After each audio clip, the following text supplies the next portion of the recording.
चलो नमस्कार मित्रांनो, मी Amol Antarkar the winner study सेंटरमध्ये आपल्या सर्वांचं स्वागत आहे। बघा, नुकतीच त्या ठिकाणी काल आपल्या शिक्षक पात्रता परीक्षा या एक्झामची तारीख जी आहे बघा, ती तारीख त्या ठिकाणी डिक्लेअर झालेली आहे आणि त्या अनुषंगाने आता आपल्याकडे अभ्यासासाठी फक्त आणि फक्त 60 दिवस बाकी आहेत। किती? 60 दिवस। आणि जर 60 दिवस जर आपल्याकडे त्या ठिकाणी अभ्यासाला जर वेळ असेल तर पहिला भाग लक्षात ठेवा। चला, बऱ्याचशा विद्यार्थ्यांना आता कधी कधी प्रश्न असा पडतो की आता या 60 दिवसामध्ये नेमकं कोणता अभ्यास करायला पाहिजे किंवा कशा पद्धतीने त्या ठिकाणी पुढे आपण जायला पाहिजे। तर त्यामुळेच आपण काय केलं बघा, प्रॉपर त्या ठिकाणी सर्व गोष्टी आज या ठिकाणी आपण बोलणार आहोत। पण त्याच्या अगोदर ज्या सब्जेक्टबद्दल तुम्हाला आज मी बोलणार आहे बघा, पेपर 1 आणि पेपर 2। आता बघा, इथं जर आपण बघितलं तर पेपर 1 मध्ये परिसर अभ्यास आणि पेपर 2 मध्ये सामाजिक शास्त्र, म्हणजे जो त्या ठिकाणी मी शिकवतो तो सब्जेक्ट। तशी पूर्णपणे बॅच पण आपल्याकडे आहे, परंतु त्यामध्ये आपण जर बघितलं बघा तर पेपर 1 मध्ये आपला परिसर अभ्यास आहे आणि पेपर 2 मध्ये या ठिकाणी सामाजिक शास्त्र आहे। आता ह्या दोघांची कॉमन बॅच आपण त्या ठिकाणी इथं सुरू केलेली आहे, स्पेशल बॅच आहे ती। आता एकंदरीत आपण जर बघितलं बघा, 1-2 मिनिटं फक्त लक्ष द्या। सरळ सरळ या ठिकाणी पेपर 1 चा जर आपण विचार केला आणि पेपर 2 बद्दल आपण जर बोललो बघा, ओके, पेपर 1 पेपर 2। आता पेपर 1 मध्ये मराठी सारखा विषय आपल्याला आहे, त्यानंतर हा जो इंग्रजी आहे त्यासारखा विषय आपल्याला एक्झामसाठी आहे बघा। त्यानंतर लक्षात ठेवा, चला, बालमानसशास्त्र आणि अध्यापनशास्त्र यासारखाही विषय आपल्याला परीक्षेमध्ये आहेत। त्यानंतर जर आपण बघितलं बघा, गणित हा पण विषय आपल्याला त्या ठिकाणी परीक्षेमध्ये आहे। आणि त्यानंतर जर आपण बघितलं बघा तर हा परिसर अभ्यास हा पण आपल्याला काय बघा या ठिकाणी एक्झाममध्ये तो विषय आहे बघा।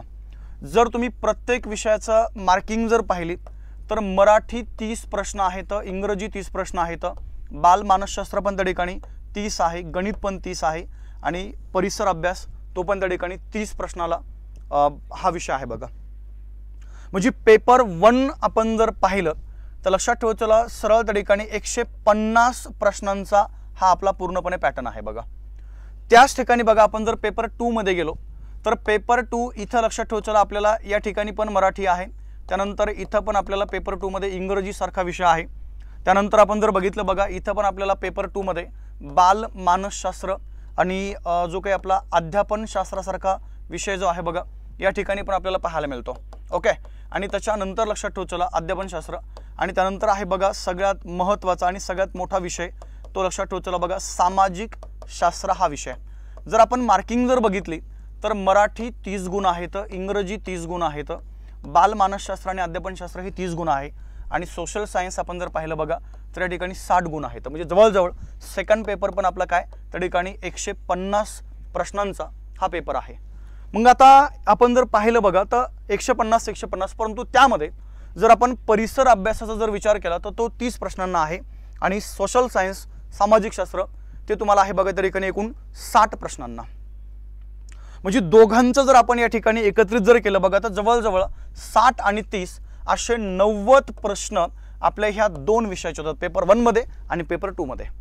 आता कधी कधी काय होतं मध्ये, ह्या 60 दिवसामध्ये एक तर आपल्याकडे कालावधी कमी मिळालाय, मग आता काय करा बघा, माझ्या मते तुम्ही जे विषय पॅरलल आहेत त्या विषयाचा तुम्हाला आता सोबत अभ्यास करायचा, जे कॉमन विषय आहेत, जसं बघा मराठी आहे, इंग्रजी आहे, बालमानसशास्त्र आहे, अध्यापनशास्त्र आहे, इकडे पण त्या ठिकाणी हे विषय आहेत। आता परिसर अभ्यास आणि सामाजिक शास्त्र याच्यामध्ये काय जास्त फरक नाही आहे। परिसर अभ्यासामध्ये फक्त आपल्याला थोडासा या ठिकाणी इयत्ता 1 ते 4 पर्यंत किंवा तो जो भाग आहे 5वी पर्यंत तो आपल्याला कव्हर करायचा आहे आणि इकडे बघा 6वी ते 8वी पर्यंत आपल्याला त्या ठिकाणी कव्हर करायचा आहे। मग आता एकंदरीत आपण जर बघितलं तर लक्षात ठेवा, चला, सरासरी या ठिकाणी जर बघितलं बघा तर या दोन्ही पेपरला या ठिकाणी क्वालिफाय होण्यासाठी, म्हणजे जी आपली शिक्षक अभियोग्यता आहे त्या अभियोग्यतेला पात्र होण्यासाठी आपल्याला नेमके किती गुण घ्यायचेत त्याबद्दल मी बोलतोय। तर बघा, जो खुला प्रवर्ग आहे, काय बोललो बघा, खुला प्रवर्ग, आणि दुसरा आपण जर बघितलं बघा जो त्या ठिकाणी आरक्षित आहे, ओके, किंवा आपण ज्याला इतर प्रवर्ग म्हणूया, तर सरळ सरळ आपल्याला काय करायचं माहिती आहे का, खुल्या प्रवर्गासाठी जे आपल्याला त्या ठिकाणी अपेक्षित मार्क आहेत तर हे मार्क लक्षात ठेवा, चला, कमीत कमी आपल्याला त्या ठिकाणी हे जे मार्क आहेत हे पाहिजेत बघा, या ठिकाणी 90 मार्क त्या ठिकाणी आपल्याला मिळणं आवश्यक आहे आणि इतर जो प्रवर्ग आहे त्यासाठी 82.5 किंवा त्या ठिकाणी 83 असं पण सांगितलेलं आहे, एवढे मार्क आपल्याला या ठिकाणी मिळणं आवश्यक आहे। म्हणजे एकंदरीत आपण जर बघितलं बघा तर 150 पैकी आपल्याला इथं 90 मार्क मिळणं अपेक्षित आहे आणि इकडे सरासरी त्या ठिकाणी 82.5 किंवा 83 मार्क मिळणं आपल्याला या ठिकाणी अपेक्षित आहे। मग आता या अनुषंगाने आपण काय केलं बघा, 60 दिवसाचं प्रॉपर या ठिकाणी प्लॅनिंग केलेलं आहे आणि या 60 दिवसाच्या प्लॅनिंग बद्दल आपण जर बोललो तर हे प्लॅनिंग आहे फक्त तुमचं या ठिकाणी स्पेशल बॅच बद्दल बोलतोय तुम्हाला मी। एक स्पेशल बॅच त्या ठिकाणी खास विद्यार्थ्यांसाठी आपण घेऊन येतोय आणि ही आहे बघा पेपर 1 आणि पेपर 2 संदर्भातली। इथं आहे बघा हा तुमचा परिसर अभ्यास, ओके। आणि इथं जर आपण बघितलं बघा पेपर 2 मध्ये जे सोशल सायन्स आहे, ज्याला आपण सामाजिक शास्त्र म्हणतो बघा, ही आपली त्या ठिकाणी स्पेशल बॅच आता येते। मग आता दोघांचा जर आपण विचार केला बघा, विषय कोणते कोणते आहेत आपण त्याच्याबद्दल बोलतोय। तर पहिला भाग लक्षात ठेवा, चला इथं आहे बघा तुमचा सगळ्यात महत्त्वाचा, तो म्हणजे त्या ठिकाणी कोणता बघा, इतिहासासारखा विषय। कधी कधी काय होतं माहिती आहे का, आपल्याला इतिहास म्हणजे फक्त मॉडर्न आपण करून घेतो, पण ज्यावेळेस तुम्ही पाठीमागचे प्रश्न पाहता बघा, तर या पाठीमागच्या प्रश्नामध्ये तुम्हाला डायरेक्ट 3 प्रकारच्या हिस्ट्रीवरती प्रश्न आहेत। डायरेक्ट प्राचीन इतिहास, मिडॅवल हिस्ट्री आणि सेकंड आहे बघा तुमचा आधुनिक भारताचा इतिहास। आता हा जो विषय आहे तुम्ही दोन्ही पेपरसाठी करू शकता बघा, म्हणजे तुम्हाला परिसर अभ्यासासाठी वेगळा विषय त्या ठिकाणी करण्याची गरज नाही आहे। तर इथं दोन्ही पेपरची तयारी परिसर अभ्यास आणि सामाजिक मधला हिस्ट्री आपण या इथून करणार आहोत बघा। जर तुम्ही प्राचीन हिस्ट्रीमध्ये गेले तर जे प्रकरण मी तुम्हाला सांगणार आहे बघा, त्याच्यावरती त्या ठिकाणी आतापर्यंत वारंवार या ठिकाणी परीक्षेमध्ये प्रश्न आलेले आहेत। त्यातलं पहिलं प्रकरण अश्मयुगाबद्दल आपण थोडक्यात बोलणार आहोत। जसं बघा कधी कधी तुमचे प्रश्न असे असतात की माणसाने पाळलेला पहिला पाळीव प्राणी कोणता, किंवा माणसाने वापरलेलं पहिलं हत्यार शस्त्र वगैरे जे आहे ते कोणतं, किंवा माणसाने पिकवलेलं पहिलं पीक कोणतं वगैरे बऱ्याचशा गोष्टी आहेत। असे सिंपल साधे प्रश्न तुम्हाला या ठिकाणी असतात बघा। त्यानंतर ताम्रपाषाण संस्कृती आहे, हडप्पा संस्कृती आहे, ज्याला आपण त्या ठिकाणी सिंधू संस्कृती म्हणतो। इथं पण तुम्हाला बऱ्याचदा आतापर्यंत प्रश्न विचारलेले आहेत की हडप्पा संस्कृती जी आहे तिच्यातले महत्त्वाचे शहर आणि त्याचे शोधकर्ते, इथं आपल्याला कन्फर्म प्रश्न आहे बघा, ओके। तर तेही आपण त्या ठिकाणी बोलूया। त्याच्यानंतर आपण जर बघितलं बघा वैदिक संस्कृती आहे, ज्याला आपण त्या ठिकाणी आर्य संस्कृती म्हणतो। त्यानंतर जर आपण बघितलं बघा काही धार्मिक चळवळी आहेत प्राचीन हिस्ट्रीमध्ये, जैन धर्म त्यांचा पण आपल्याला त्या ठिकाणी अभ्यास करायचा आहे। त्यानंतर बघा बौद्ध धर्म आहे आणि प्रादेशिक सत्ता, इथं पण आपण चर्चा करणार आहोत। प्रादेशिक सत्ता म्हणजे बघा सरळ आपण जर पाहिलं तर आपलं या ठिकाणी मौर्य साम्राज्य आहे। त्यानंतर जर आपण बघितलं बघा गुप्त साम्राज्य आहे, त्यानंतर वर्धन साम्राज्य, हे महत्त्वाचे आहेत, ओके। आणि आपण जर बघितलं हे मुख्य साम्राज्य आहेत। त्यानंतर अजून बरेचसे त्या ठिकाणी प्रादेशिक छोटे मोठे सत्ता आपल्या भारतामध्ये होऊन गेले आहेत। तर प्राचीन इतिहासामध्ये आपण काय करू बघा, यांचा सगळा पूर्णपणे आपण त्या ठिकाणी अभ्यास करणार आहोत।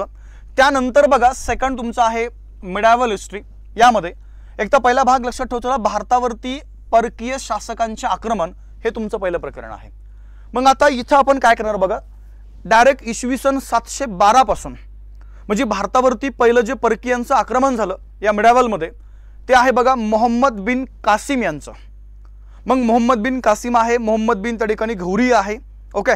त्यानंतर जर आपण बघितलं बघा चंगेज खान आहे, त्यानंतर बाबर आहे, ओके, नादिर शाह आहे, अब्दाली आहे, असे एक एक आपण काय करणार बघा त्या ठिकाणी आक्रमणाचा या ठिकाणी अभ्यास करणार आहोत। त्यानंतर भारतामध्ये स्थापन होणारे परकीय साम्राज्य, म्हणजे इथं जर आपण बघितलं बघा एक सत्ता ज्या भारतामध्ये स्थापन होत या ठिकाणी झालेल्या आहेत त्यांचा आपण अभ्यास करणार आहोत। मग गुलाम घराणे आहे, खिलजी आहे, तुगलक घराणा आहे, त्यानंतर आपण जर बघितलं बघा सय्यद घराणा आहे, लोधी घराणा आहे, आणि शेवटी जर आपण बघितलं तर मुघल घराणा आहे।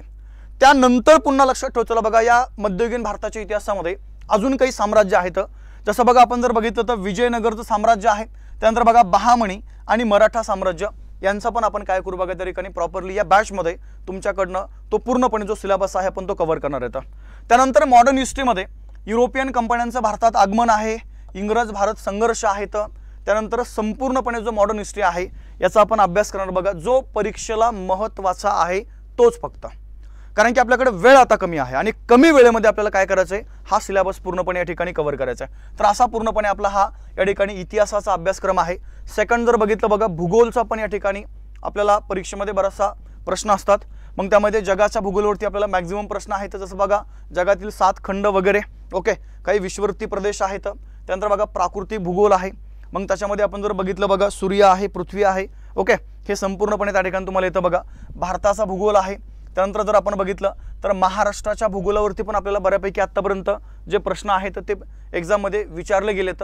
महत्त्वाचे मुद्दे फक्त आपण काय करू बघा या बॅचमध्ये तुमच्या या ठिकाणी पूर्ण केले जाणार आहेत। राज्यघटना पण इथं तुम्हाला आहे बघा, विशेष करून त्या ठिकाणी पेपर 1 मध्ये मग बघा इथं जर आपण बघितलं तर संविधान सभेची निर्मिती आहे, राज्यघटनेची निर्मिती आहे बघा, घटनेचा सरनामा, मेन प्रकरण आहेत. त्यानंतर संसद, राष्ट्रपती, उपराष्ट्रपती, पंतप्रधान, लोकसभा, राज्यसभा, ओके. त्यानंतर विधिमंडळ, राज्यपाल, मुख्यमंत्री, विधान परिषद, विधानसभा, मेन पॉईंट आहेत ते. त्यानंतर भारताची न्यायव्यवस्था, याचा आपण त्या ठिकाणी सविस्तर अभ्यास करूया. त्यानंतर पंचायत राजमध्ये बघा नागरी आहे, त्यानंतर ग्रामीण भागातलं पंचायत राज आहे, ओके. मग महानगरपालिका, नगरपालिका, नगरपंचायती, त्यानंतर बघा जिल्हा परिषदा, पंचायत समिती, ग्रामपंचायती. म्हणजे आपल्याला काय करायचं बघा, सरासरी जर पाहिलं तर एक पॉईंट जो आहे या बॅचमध्ये आपण त्या ठिकाणी तुमचा पूर्ण करून घेणार आहोत, ठीक आहे. तर अशा प्रकारे आपला या ठिकाणी इतिहास, भूगोल आणि राज्यघटना प्लस पंचायत राज हा सिलेबस आहे. त्यानंतर बघा आपण जर बघितलं तर या बॅचमध्ये आपण अजून काय करून घेणार आहोत किंवा अजून त्या ठिकाणी कोणता सिलेबस या ठिकाणी कव्हर करणार आहे मी. तर इथं जर आपण बघितलं बघा तर इयत्ता पहिली, लक्षात ठेवा चला, ती इयत्ता 5वी पर्यंत जी आपली पाठ्यक्रमाची पुस्तकं आहेत याच्यावरती पण आपल्याला बऱ्याचदा परीक्षेमध्ये आत्तापर्यंत प्रश्न आलेले आहेत. हे पुस्तकांचा पण आपण इथं पूर्णपणे जे आहे बघा त्याच्यावरती पण भरपूर लेक्चर होतील आपले. त्यानंतर जर आपण बघितलं बघा हे पेपर 1 साठी, आणि सेकंड जर आपण बघितलं बघा इयत्ता 6वी ती इयत्ता 8वी, इथं पण आपण काय करू बघा, पाठ्यक्रमाचे जी बुक आहेत याच्यावरती आपण त्या ठिकाणी प्रॉपर लेक्चर घेणार आहोत. म्हणजे सरासरी जर आपण बघितलं तर पूर्णपणे बाकी तुमचा परिसर अभ्यास आणि सामाजिक शास्त्र या ठिकाणी 30 + 60 अशी 90 प्रश्नांची तयारी तुमची एकाच बॅचमध्ये आपण या ठिकाणी पूर्ण करून घेणार आहोत. आणि ती जी बॅच आहे बघा त्या बॅचचं नावच त्या ठिकाणी लक्षात ठेवा चला, ते नाव आहे या ठिकाणी सरळ आपण ज्याला परिसर अभ्यास आणि सामाजिक शास्त्र हेच नाव त्या ठिकाणी दिलेलं आहे बघा, ओके. आणि आता या बॅचमध्ये नेमका प्रवेश कसा घ्यायचा, तर सरळ एक सिंपल साधी प्रोसेस आहे.